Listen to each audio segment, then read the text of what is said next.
கர்த்தராகிய இயேசுவின் இனிமையுள்ள நாமத்தில் நான் உங்களை வாழ்த்துகிறேன், வரவேற்கிறேன். இந்த ராத்திரி வேளையில் கர்த்தருடைய வார்த்தையாய் உங்களோடு கூட இருக்க தேவன் நமக்கு கிருபை செய்திருக்கிறார். அவர் உண்மையான தேவனும் நம்மை ஆசீர்வதிக்கிறவருமாய் நம்மோடு கூட இருக்கிறார். நாம் ஜெபிக்கலாம். ஆண்டவரே, இந்த ராத்திரி வேளையிலப்பா கூகுள் மீட்டாய் நாங்கள் ஒன்று சேர்ந்து உண்மை துதிக்க, உங்களுடைய வார்த்தைகளை கேட்க நீர் எங்களுக்கு கிருபை செய்திருக்கிறதுக்காக ஸ்தோத்திரம். நீ நல்லவர், வல்லவர், வாக்கு மாறாத்த தேவன்.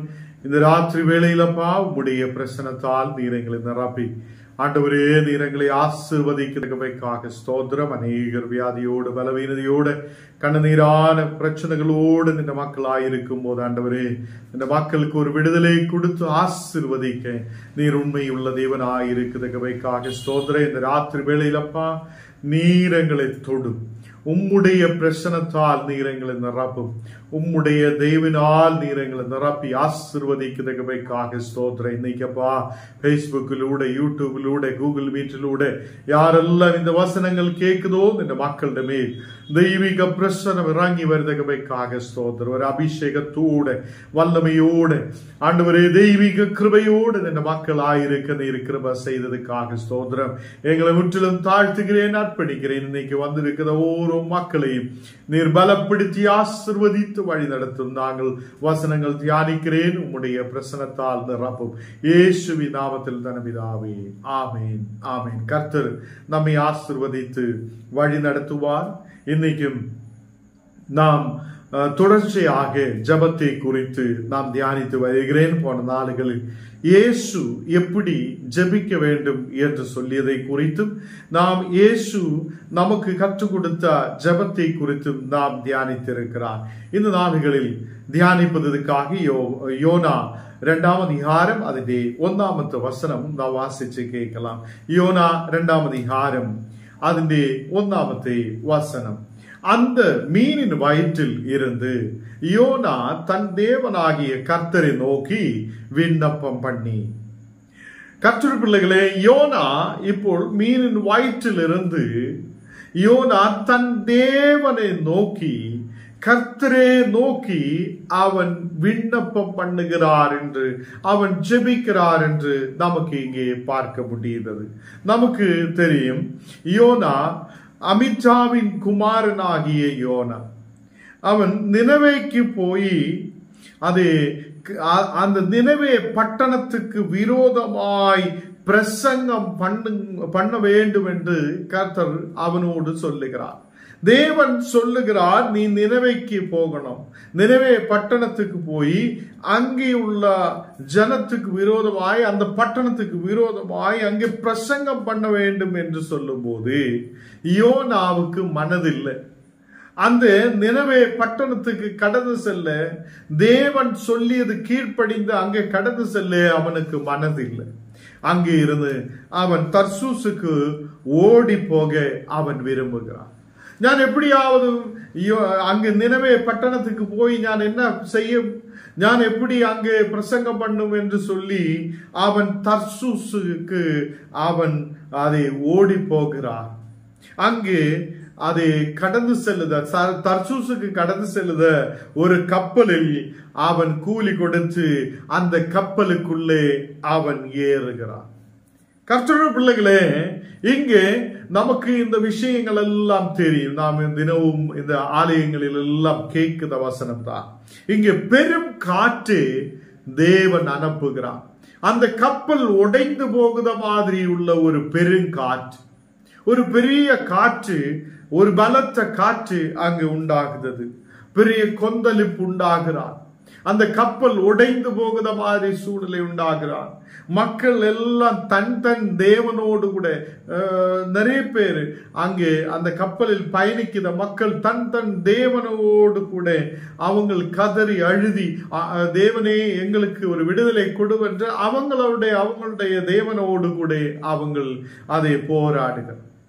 இந்த நேரத்தில் எல்லா மக்களும் அதை கதறி அழுதி எல்லாம் அவங்க கஷ்டப்படும் போது யோனா அந்த கப்பலுக்கு அடியிலே போய் தூங்கி கொண்டிருக்கிறான்.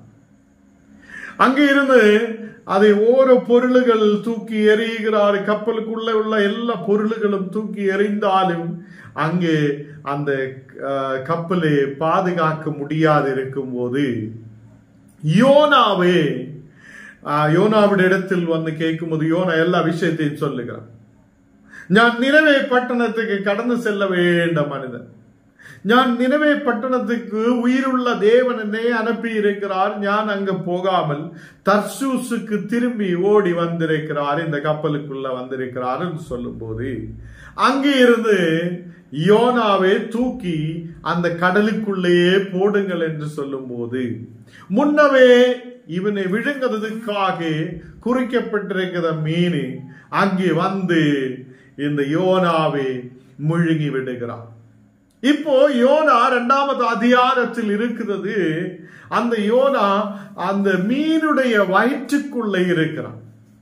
இப்போ யோனா மீனுடைய வயிற்றுக்குள்ள இருந்து அந்த தேவனை நோக்கி கூப்பிடுகிறான், தேவனை நோக்கி ஜெபிக்கிறான், தேவனை நோக்கி பார்க்குதே நமக்கு தெரியும்.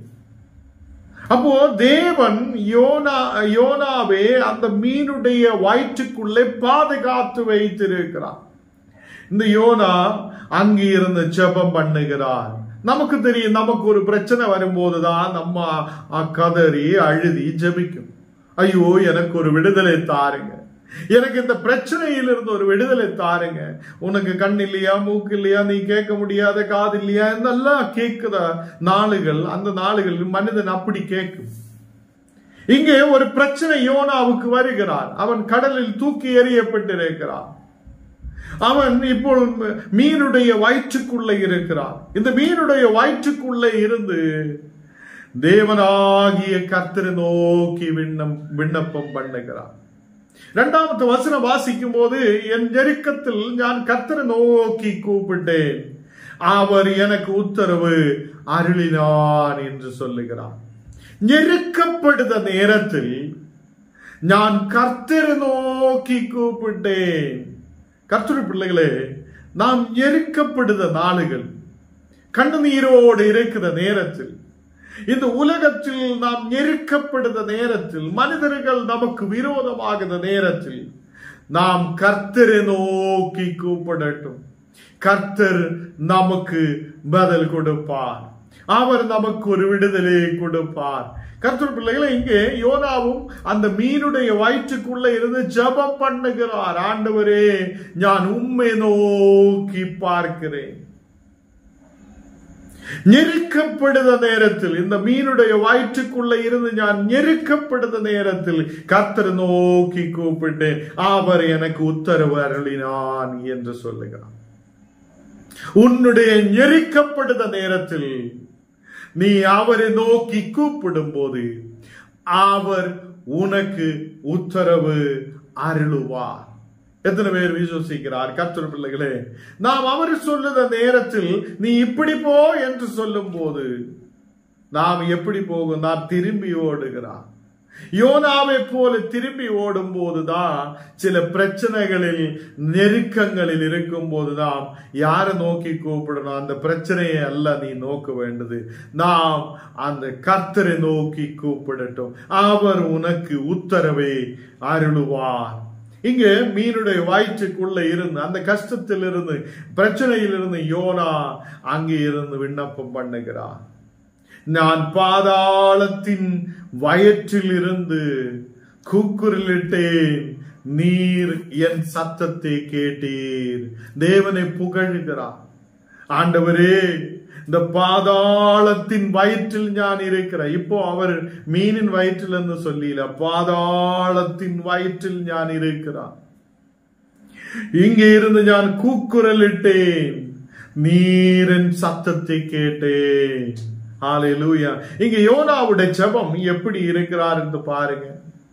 அவர் அந்த பாதாளத்தின் வயிற்றில் இருந்து, அந்த அந்தகாரமாய் இருக்கிற இடத்திலிருந்து அவன் கூக்குரலிட்டிருக்கிறான். ஆண்டவர் அவனுடைய சத்தத்தை கேட்டிருக்கிறார். ஹல்லேலூயா. இன்னைக்கு கர்த்தர் பிள்ளைகளே, நீ பாதாளத்துக்குள்ள இருக்கலாம், இருட்டில் இருக்கலாம், பிரச்சனையில் இருக்கலாம், உனக்கு ஒரு விடுதலை அனுப்ப தேவன் உண்மையுள்ளவராயிருக்கிறார்.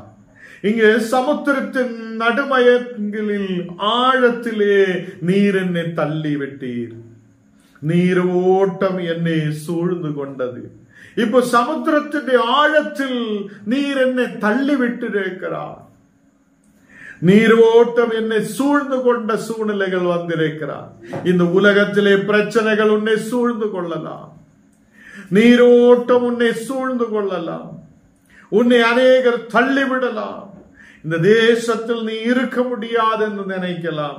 அந்த நேரத்திலும் உன்னை பாதுகாக்குத ஒரு கர்த்தர் உண்டு என்று நீர் நம்பிக்கை வைக்கட்டும். ஹல்லேலூயா. என்ன கேட்குத கர்த்தர் பிள்ளைகளே, உன்னை பாதுகாக்குத தேவன் உண்டு, உன்னை வழி நடத்துத தேவன் உண்டு. நமக்கு தெரியும், நம்முடைய வயிற்றுக்குள்ள எது போனாலும் அங்கே அதை உள்ள ஆசிட் எல்லாம் அதை கரைச்சி அப்படியே வெளியில் தள்ளும்.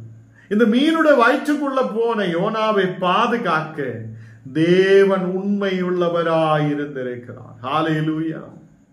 அவன் அங்கே உட்கார்ந்து சும்மாவே மீனுடைய வயிற்றுக்குள்ள இருந்தில்ல, அவன் மீனுடைய வயிற்றுக்குள்ள இருந்து தேவனாகிய கர்த்தரை நோக்கி விண்ணப்பம் பண்ணுகிறார். ஹல்லேலூயா.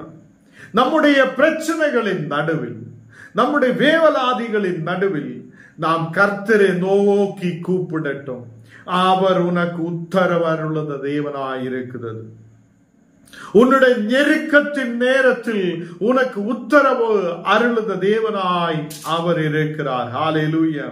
அதே மாதிரி பாதாளத்தின் வயிற்றில் இருந்து கூக்குரல் இடுது யோனா. ஹல்லேலூயா.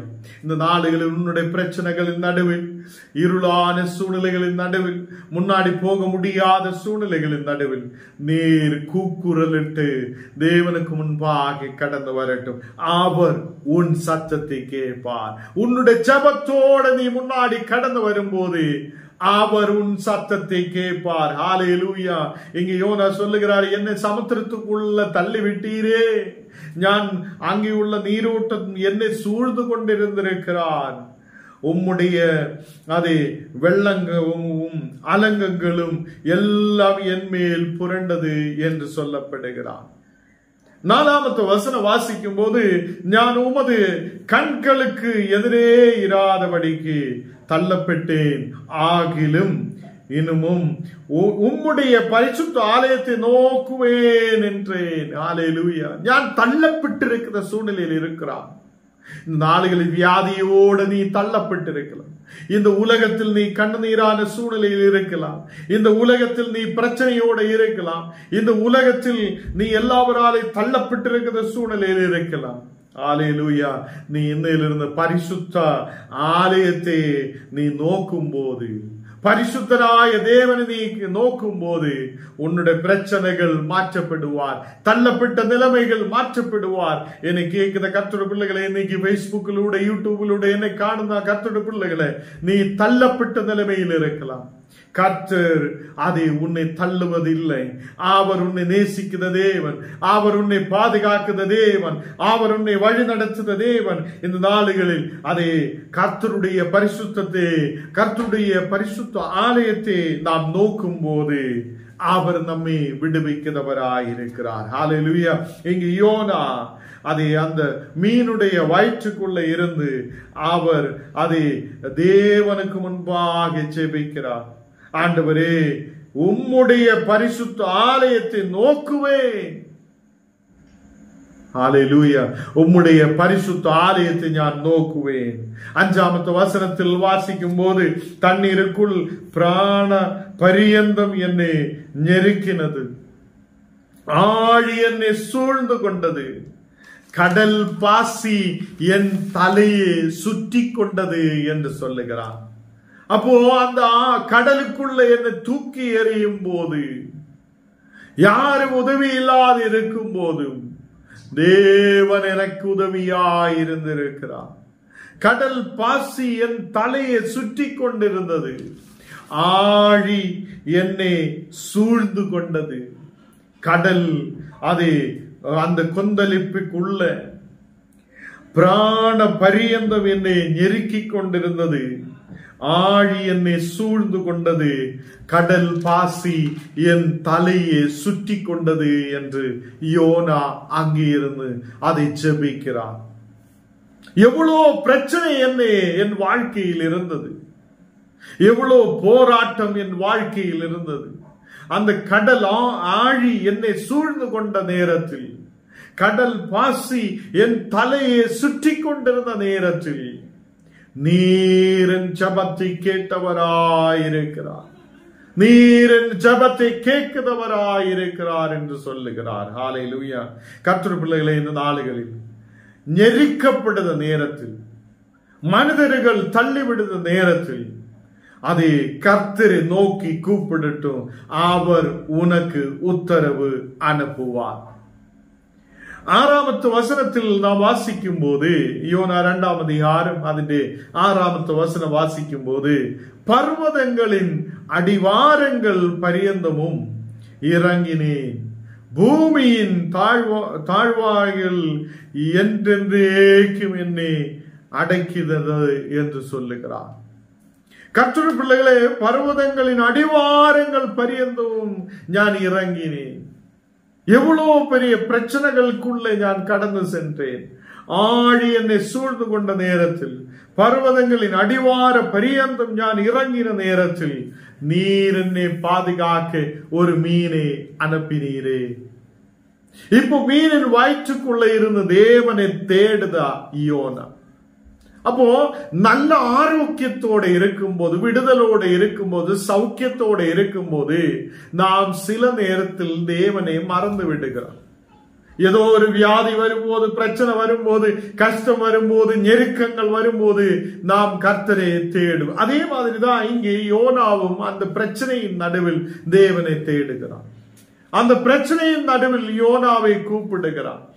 அந்த பிரச்சனைகள் நடுவில் யோனா கர்த்தரை நோக்கி கூப்பிடுகிறார், அவரை நோக்கி கூக்குரல் இடுகிறார். ஹல்லேலூயா. இந்த நாளுகளில் நினைவே பட்டணத்துக்கு கடந்து சென்று அந்த மக்களுக்கு விரோதமாய் பிரசங்கம் பண்ண என்று சொல்லும் போது யோனா அந்த வார்த்தை கேட்காமல் தர்சூசுக்கு கடந்து செல்லுகிறார்.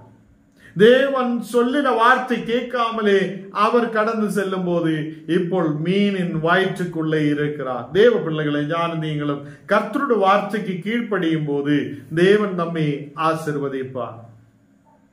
கர்த்தருடைய வார்த்தைக்கு கீழ்ப்படிந்து நாம் ஜெபத்தோடு முன்னாடி கடந்து செல்லும் போது கர்த்தர் நம்மை ஆசீர்வதிப்பார். சில நேரத்தில் நீ பிரச்சனையோடு இருந்து கேட்கலாம். சில நேரத்தில் இந்த வசனம் கேட்கும் போது பிரச்சனையோடு, வியாதியோடு, கண்ணீரோடு இருக்கலாம். உன்னை பாதுகாக்கிற ஒரு தேவன் உண்டு. இனியும் அவர் ஜெபத்தை கேட்கிறவராய் நம்மோடு கூட இருக்கிறார். 7வது வசனம் வாசிக்கும் போது, என் ஆத்துமா என்னில் தொய்ந்து போகையில் கர்த்தரே நினைத்தேன். என் ஆத்துமா என்னிலிருந்து அது இல்லாது போகும்போது நான் கர்த்தரை நோக்கி கூப்பிட்டிருக்கிறார். அப்பொழுது என் விண்ணப்பம் உமது பரிசுத்த ஆலயத்திலே உம்முடத்தில் வந்து சேர்ந்தது என்று சொல்லுகிறார். நான் அந்த நெருக்கமான நேரத்தில் பாதாளத்தின் வயிற்றில் இருக்கும் போது நான் உம்மை நோக்கி கூப்பிட்டேன். என் ஆத்துமா தொய்ந்து போகிற நேரத்தில் நான் உம்மை நோக்கி கூப்பிட்டிருக்கிறேன். கர்த்தரை நான் எப்போதும் நினைத்திருக்கிறேன் என்று சொல்லுகிறார். தேவ பிள்ளைகளே, இந்த நாளுகளில் நாம் பிரச்சனைகளை நினைத்து நினைத்து நினைத்து இருக்காமல் நாம் கர்த்தரை நினைக்கட்டும், கர்த்தரை நினைவு கூறட்டும். அவர் உன் விண்ணப்பத்தை கேட்கிறவராய் அதே பரிசுத்த ஆலயத்திலே உம்முடைய அதே விண்ணப்பங்கள் வந்து சேருது என்று இங்கே வசனத்தில் பார்க்கிறார். யோனா சொல்லுகிறார், நான் கூப்பிடும் போது, நான் அதை அந்த நெருக்கத்தில் இருக்கும் போது நான் கர்த்தரை நினைவு கூறினேன். அப்பொழுது என் விண்ணப்பம் உமது பரிசுத்த ஆலயத்திலே உம்முடைய இடத்தில் வந்து சேர்ந்தது என்று சொல்லுகிறார். ஹல்லேலூயா. 8வது வசனம் வாசிக்கும் போது, பொய்யான மாயையை பற்றி கொள்ளுதவர்களுக்கு தங்களுக்கு வரும் கிருபையை போர்க்கடிக்கிறார் என்று இங்கே வசனத்தில் பார்க்கிறார். நமக்கு வந்து சேர வேண்ட கிருபையே நாம் தொலைத்து விடுதவங்களாய் மாற்றப்படுகிறார். எதுக்காக? நாம் பொய்யான மாயை தேடும் போது, பொய்யான மாயையை பற்றி கொள்ளுத போது நாம் நமக்கு கிடைக்க வேண்ட கிருபையே நாம் போக்கடிக்கிறது என்று காணப்படுகிறார். அப்போ இந்த நாளுகளில் கர்த்தர் நமக்கு கிருபையை அழிக்கிறார். கர்த்தர் நமக்கு சமாதானத்தை கொடுக்கிறார். கர்த்தர் நமக்கு விடுதலை தருகிறார். கர்த்தர் நமக்கு ஆசீர்வாதத்தை கொடுக்கிறார். சில நேரத்தில் நினைவேக்கு போ என்று சொல்லும் போது தர்சீசுக்கு போவத மாதிரி, யோனா அதை கேட்காமல் தர்சீசுக்கு கடந்து செல்ல மாதிரி, நாமும் சில நேரத்தில் தேவனை மறந்துவிட்டு அதை மாயையான சிலதை பற்றி கொள்ளுகிறார். மாயைக்கு பின்னாலே கடந்து செல்லும் போது, பொய்யான மாயைகளை பற்றி கொள்ளும் போது சில நேரத்தில் நமக்கு வந்து சேர வேண்ட கிருபை நமக்கு வந்து சேராமல் இருக்கிறார். அப்போ இந்த நாளுகளில் யோனா மீனுடைய வயிற்றிலிருந்து அவ்வளவு ஜெபிக்கிறார், கர்த்தரை தேடுகிறார், கர்த்தரை நினைவு கூறுகிறார். தேவ பிள்ளைகளே, பிரச்சனைகளின் நடுவில் அந்த பாதாளத்தின் வயிற்றில் இருக்கிற மாதிரி சூழ்நிலைகள், நெருக்கப்படுத சூழ்நிலைகள் உன் வாழ்க்கையில் வரும்போது ஞானும் நீங்களும் அது என்னுடைய ஜெபத்தை கேட்கிற ஒரு தேவன் உண்டு என்று நம்பிக்கை வைக்கணும். ஒரு விசுவாசத்தோடு நம்பிக்கையோடு நாம் முன்னாடி கடந்து செல்லட்டும். இனியும் இனியும் அந்த பொய்யான மாயையை தேடி ஓடுதவர் அல்ல, தேவனுக்கு விரோதமாய் எழும்புத மக்களாய் அல்ல, நாம் கர்த்தருடைய கிருபையை பெற்றுக் கொள்ளுத மக்களாய் நாம் காணப்படுது. இங்கே யோனா ஜெபிக்கும் போது சொல்லுகிறார் 9ஆம் வசனத்தில், நானோ துதியின் சத்தத்தோட உமக்கு வெளியிடுவேன் என்று சொல்லுகிறார். ஞானோ துதியின் சத்தத்தோட உமக்கு வெளியிடுவேன். இன்றிலிருந்து நாமும் கர்த்தரை துதிக்கட்டும். இன்றிலிருந்து நாமும் கர்த்தரை ஆராதிக்கட்டும். இன்றிலிருந்து நாம் துதியின் சத்தத்தோட கர்த்தருக்கு வெளி செலுத்தட்டும். ஹல்லேலூயா. நாம் துதிகளாலே, சோத்திரத்தாலே, ஜபத்தாலே கர்த்தருக்கு துதிகளை ஏறெடுக்கிற மக்களாய் அவருக்கு முன்பாக நாம் கடந்து வரட்டும். அது இங்கு அந்த 9ஆம் வசனத்தில் வாசிக்கும் போது, நானோ துதியின் சத்தத்தோட உமக்கு வெளியிடுவேன், நான் பண்ணின பொருத்தனையே செலுத்துவேன், இரட்சிப்பு கர்த்தருடையது என்றார். இந்த 2 வார்த்தை அங்கே யோனா சொல்லுகிறது 9ஆம் வசனத்தில். ஒன்னு, துதியின் சத்தத்தோட உமக்கு நான் வெளியிடுவேன், உம்மைதான் ஆராதிப்பேன், உம்மைதான் துதிப்பேன் என்று யோனா சொல்லுகிறான். இரண்டாவதாக, நான் பண்ணின எல்லா பொருத்தனையும் நான் செலுத்துவேன் என்று சொல்லுகிறார். நாம் சில நேரத்தில் தேவனுக்கு முன்பாக சில பொருத்தனைகள் சொல்லும், அது செலுத்த முடியாத சில பேர் இருக்கும். இங்கு யோனா சொல்லுகிறார், ஆண்டவரே, நான் சொல்லின எல்லா பொருத்தனைகளையும் உமக்கு முன்பாக செலுத்துவேன், ஏனென்றால் இரட்சிப்பு கர்த்தரிடத்தில் இருந்து வருகிறது என்று சொல்லுகிறார். நமக்கு இரட்சிப்பு கர்த்தருடைய இடத்தில் இருந்து வருகிறார், வேற எங்கே இருந்து நமக்கு இரட்சிப்பு வருவது இல்லை. இன்னைக்கு நாம் பார்த்திருக்கிறது யோனாவுடைய ஜெபம். அவர் எப்படி ஜெபிச்சிருக்கிறார்? அந்த மீனின் வயிற்றிலிருந்து கர்த்தரை நோக்கி கூப்பிடுகிறார். நாமும் இந்த நாளுகளை கர்த்தரை நோக்கி கூப்பிடட்டும், தேவனை நோக்கி கூப்பிடட்டும். அதே மாதிரி அந்த நெருக்கமான இடத்தில் நெருக்கத்தோடு இருக்கும் போது அந்த நெருக்கத்தின் நடுவிலும் அவர் கர்த்தரை நோக்கி கூப்பிடுகிறார். கர்த்தர் அவருக்கு உத்தரவு அருளினார் என்று சொல்லுகிறார். அந்த பாதாளத்தின் வயிற்றில் இருந்து கூக்குரல் இடுகிறார். அவருடைய சத்தத்தை கேட்கிற ஒரு தேவன் உண்டு என்று அவர் நம்பிக்கை வைத்திருந்திருக்கிறார். கர்த்தருடைய பிள்ளைகளே, நாம் கூக்குரலில் இடும்போது நம்முடைய சத்தத்தை கேட்கிற ஒரு தேவன் உண்மையாய் நமக்கு உண்டு. அவர் நம்முடைய சத்தத்தை கேட்கிறவர், அவர் நம்மை விடுவிக்கிறவர், அவர் நம்மை வழி நடத்துகிறவர். இந்த நாளுகளில் எவ்வளவு பயங்கரமான பிரச்சனைகள் நமக்கு விரோதமாய் எழும்பும் போதும் கர்த்தர் நம்முடைய சத்தத்தை கேட்டு நமக்கு பதில் கொடுக்கிறவராய் இருக்கிறார். வியாதியோடு இருக்கலாம், பலவீனதையோடு இருக்கலாம், கண்ணீரான சூழ்நிலையோடு இருக்கலாம், உன் சத்தத்தை கேட்கிற ஒரு தேவன் உண்டு. அவர் உன்னை விடுவிக்கிறவராய் இருக்கிறார். ஹல்லேலூயா. தண்ணீருக்குள்ள உன் பிராணன் போகுத மாதிரி சூழ்நிலைகள் இருக்கலாம், தண்ணீருக்குள் நீ முழுகி நெருக்கப்படுத மாதிரி இருக்கலாம். அதை ஆழி உன்னை சூழ்ந்து கொண்ட மாதிரி இருக்கலாம். கடல் பாசி உன் தலையில் சுற்றிய மாதிரி இருக்கலாம். முன்னாடி போக முடியாத சூழ்நிலைகள் இருக்கலாம். இந்த நேரத்திலும் கர்த்தர் உனக்கு துணையாய், கர்த்தர் உனக்கு பாதுகாப்பாய், கர்த்தர் உனக்கு வழி நடத்துபவராய் அவர் உன்னோடு கூட இருக்கிறார். ஹல்லேலூயா. பொய்யான மாயை சார்ந்திருக்காமல், பொய்யான மாயை பற்றி கொள்ளாமல் நாம் கர்த்தருடைய கிருபையை அதை தேடுத மக்களாய் மாற்றப்படட்டும். ஹல்லேலூயா. இந்த நாளுகளில் நாம் என்ன செய்ய வேண்டும்? இந்த வசனத்தில் நாம் பார்க்கும் போது நாம் துதிகளின் சத்தத்தோடு தேவனை ஆராதிக்கட்டும். நாம் துதிகளை ஏறெடுக்கிற மக்களாய் இருக்கட்டும்.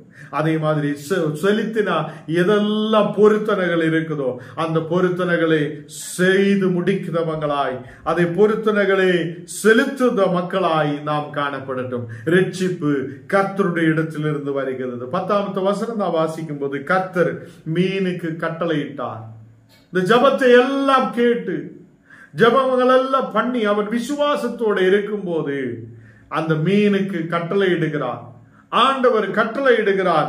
அது யோனாவை கரையில் கக்கி விட்டது என்று காணப்படுகிறது. அந்த மீன் யோனாவை கக்கி விட்டிருக்கிறார். ஹல்லேலூயா. கர்த்தருடைய பிள்ளைகளே, இந்த நாளுகளில் ஒரு சேதமும் வராமல் யோனாவே அதை கொண்டு வந்து அந்த நினைவே பட்டணத்தில் தேவன் நிறுத்துகிறார். இன்னைக்கு என்ன கேட்கிற கர்த்தருடைய பிள்ளைகளே, நாம் தியானித்திருக்கிறது யோனாவுடைய ஜபம். யோனா எப்படி ஜபிச்சிருக்கிறார், அவர் நெருக்க நேரத்தில் எப்படி ஜபிச்சிருக்கிறார் என்று நாம் பார்த்திருக்கிறார். உன்னை ரட்சிப்புக்குள்ளே கொண்டு வருத ஒரு தேவன் உண்டு. உயிருள்ள தேவன், அவர் உண்மை உள்ளவராயிருக்கிறது. அவர் உன்னை கைவிட மாட்டேன். நாம் நெருக்க நேரத்தில் அந்த நெருக்கங்களை பார்த்தல்ல, நாம் உண்மையான தேவனை தேடட்டும். தேவன் நம்மை விடுவிப்பார். கண்ணுகளை மூடலாம், நாம் ஜெபிக்கலாம். ஆண்டவரே, இந்த நேரத்தில் அப்பா உம்மை துதிக்க, உம்முடைய வார்த்தைகளை கேட்க, உம்முடைய வசனங்களை தியானிக்க நீர் எங்களுக்கு கிருபை செய்ததுக்காக ஸ்தோத்திரம். நீரே பரிசுத்தராய் உண்மை உள்ளவராய் எங்களோடு கூட இருக்கிறதுக்காக ஸ்தோத்திரம். அப்பா, இந்த ராத்திரி வேளையில் அப்பா உம்முடைய பிரசனத்தால் நீர் எங்களை நிரப்பும். உம்முடைய அக்கினியின் வல்லமையால் நீர் எங்களை நிரப்பும். நெருக்கமான நேரத்தில் நாங்கள் உம்மை கூப்பிடும் போது ஆண்டவரே எங்களுக்கு பதில் கொடுக்கிற, உத்தரவு கொடுக்கிற தேவன் நீரப்பா. இந்த நாளுகளில் விசுவாசத்தோடு நம்பிக்கையோடு உம்முடைய பாதத்தில் அமர்ந்திருக்கிறேன். தேவனே, நீர் எங்களை ஆசீர்வதித்து பலப்படுத்தும். எல்லா வியாதிகள், பலவீனதைகள், கண்ணீரான சூழ்நிலைகள் இயேசுவின் நாமத்தில் எரிக்கப்படட்டும். படிக்கிற பிள்ளைகளுக்காக ஜெபிக்கிறேன். புத்தியால், ஞானத்தால், கிருபைகளால் தரப்பட்டும்.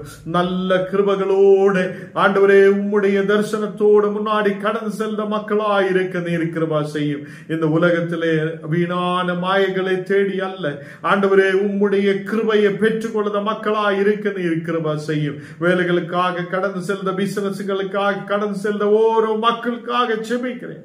எல்லாம் இந்த மக்களை ஆசீர்வதித்து பலப்படுத்தும். எங்களை முற்றிலும் தாழ்த்துகிறேன், அர்ப்பணிக்கிறேன். யூடியூபிலூட, பேஸ்புக்கிலூட ஆண்டவரே இன்னைக்கப்பா யாரெல்லாம் இந்த வசனங்கள் கேட்குதோ அந்த மக்கள் மேல் கர்த்தருடைய வல்லமை இப்பொழுது ஊற்றப்படட்டும். எல்லாம் இந்த மக்களை நீ தொடுதகவைக்காக ஸ்தோத்திரம். பிரச்சனையோட, மனக்கவலையோடு, பாரத்தோடு ஆயிருக்கிற மக்களுக்காக ஜெபிக்கிறேன். ஒரு பெரிய விடுதலை நீர் கொடுத்து ஆசீர்வதியும். இன்னைக்கப்பா கூகுள் மீட்டில் கடந்து வந்திருக்கிற ஒவ்வொரு மக்களையும் நீர் பலப்படுத்துதகவைக்காக ஸ்தோத்திரம். ஒவ்வொரு குடும்பங்களையும் சமாதானத்துக்குள்ளே கொண்டு வரட்டும். தேவனே, இந்த மக்களுடைய தேவைகள் சந்திக்கப்படட்டும். எங்களை முற்றிலும் தாழ்த்துகிறேன், அர்ப்பணிக்கிறேன். இயேசுவின் நாமத்தில் தன் பிதாவே, ஆமென்.